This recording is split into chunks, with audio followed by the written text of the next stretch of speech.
doon sa mga hinahangaan ng mga DDS na mga senador.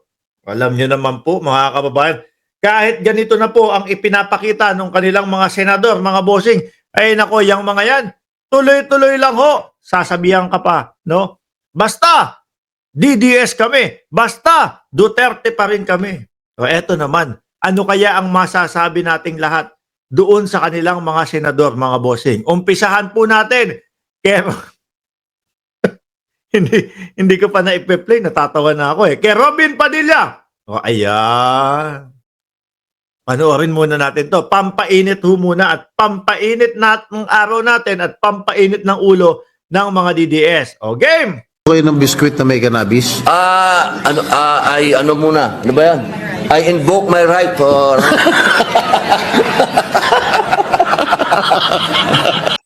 Umpisa pa lang ho, Robin Padilla, mga kababayan. Ano? Yung isang beses, Coco Pimentel, yung kausap niya. Ang haba-haba ng binasa yung Tagalog at English, yun pala, wala naman palang kaugnayan.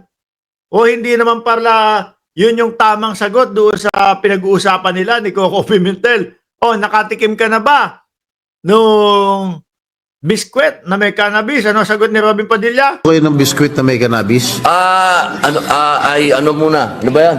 I invoke my right for... Siguro ho, kada nasa sesyon o kada nasa Senado si Robin Padilla, masaya ho, mga kababayan. Ano? Masaya ho. Yung tipo ho bang araw-araw seryoso ang sesyon, seryoso yung pinag-uusapan. Pag si Robin Padilla na, mawawala yung stress o mawawala yung tension ng Senado. Bakit ho? Magtatawanan ho, mga kababayan Kagaya na lang po yan. Sabi, I invoke my right arm po, sabi. Di ba? O, tuloy.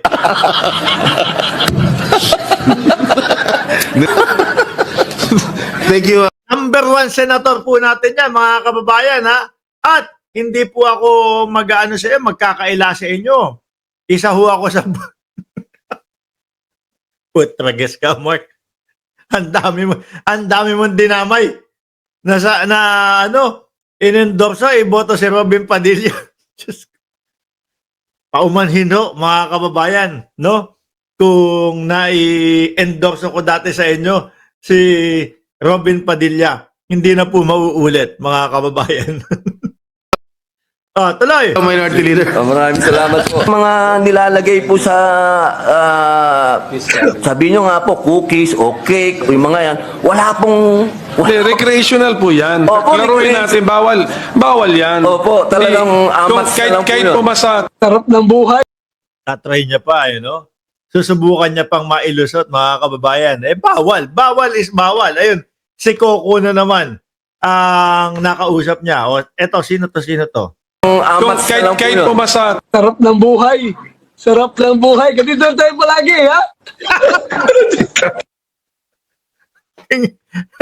Lintik na mga senador to ni Duterte, mga kababayan. Sarap ng buhay.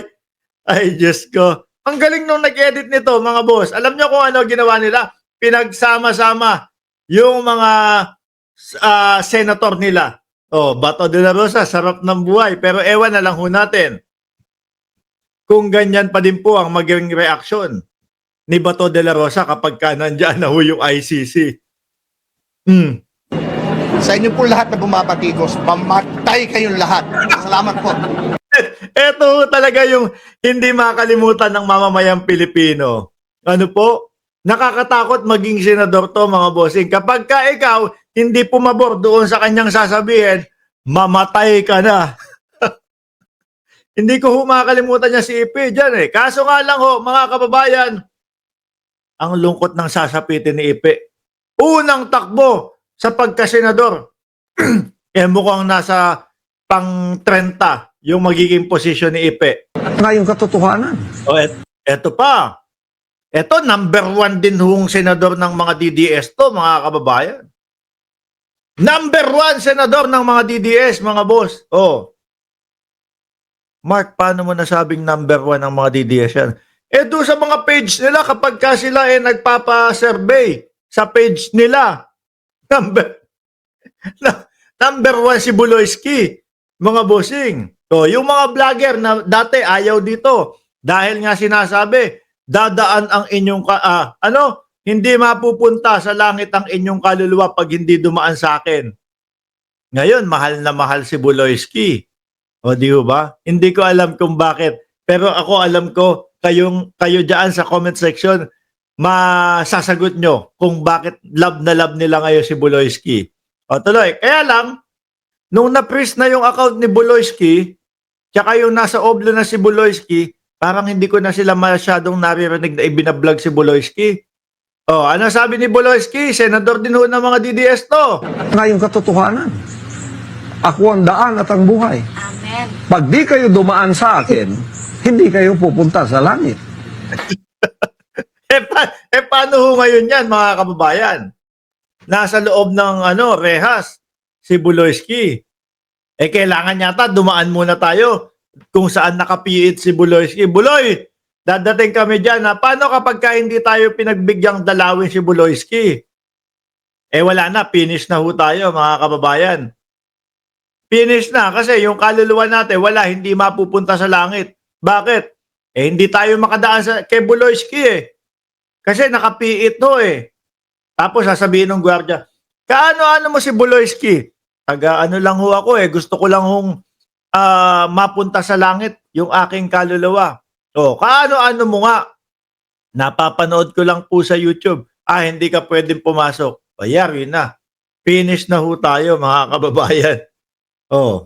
Kaya siguro kailangan pakawalan si Buloyski, para yung sinasabi niya na dadaan sa kanya makadaan at mapunta sa langit ang ating mga kaluluwa at makita natin yung diamanteng doorknob ni Buloyski.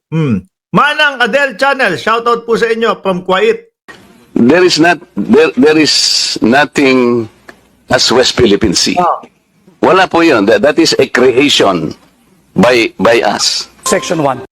Hindi ko napapaliwanag yon kay Marcoleta. Ano po, dahil meron tayong hiwalay na topic kay Marcoleta po. Dahil si Marcoleta, mga kababayan, medyo medyo nagpapaliwanag siya doon sa usapin na yon. Wala ho, mga boss Nababash ho Ano po? Papakita ko sa inyo kung paano nababash o paano lalong hihina yung kandidatura ni Marcoleta doon sa There's Nothing Such as West Philippine Sea niya. Tuloy pa. To si Vic Rodriguez naman. At karapatan ng bawat Pilipino, lalo na ng mga kabataan, malaman kung tayo ba'y pinamumunuan ng isang taong may tamang pag-iisip. Gusto niyo po mag-react doon, Atty. Espiritu? Si Attorney Vic ang proof kung bakit ang droga ay may kinalaman sa bangayan Marcos sa Duterte. Noong panahon na siya ay pro-Marcos, siya ay drug test ang kanyang pinapalandakan o negative si Marcos. Ngayon na siya ay pro-Duterte, gusto niya ngayon i-testing si Marcos ng hair follicle test. At gusto niya ngayon nag-drug testing. Hindi mo maintindihan sa kanila, mga kababayan. Halatang halata po na yung pagsigaw niya ng hair follicle test po, siguro si Vic laging nagpapa-hair follicle test. Siguro, weekly. Weekly hair follicle test. Bahala na kayo mag-isip kung ano yung iniisip niyo doon. Di ho ba, mga kababayan? Dati, nung nasa kampo ni Pangulong Marcos, wala to, negative to. At isa ako sa patunay kasi kasama ako. Nung napunta na doon sa kalaban, dahil sa kabiteran po, siguro, ang almusal, kape, nginunguya. Tinitimpla yon Buloyski. Vic, kagaya nito. Tinimpla ko. Di ba? Masarap inumin. Hindi nginunguya yung kape. Pagka nginuya mo yan, ay bitter ang kakalabasan mo yan. Which is, yun po yung nakikita natin kay Vic Rodriguez, mga bossing.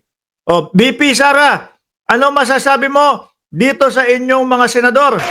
Maraming salamat po kay Atty. Rodriguez. Ayan, ito na po si BP Sara. Ano masasabi mo sa iyong mga senador? And kay Atty. Espiritu. Na ninyong lahat. Ako yun ng biskwit. Ayan, may mensahe sa inyo ang Vice Presidente, ha? Hindi kayo nakalimutan. Salamat po kay Atty. Rodriguez and kay Atty. Espiritu. ninyong lahat. Nilalaglag nyo kasi yung mga Duterte, pinapahiya nyo eh.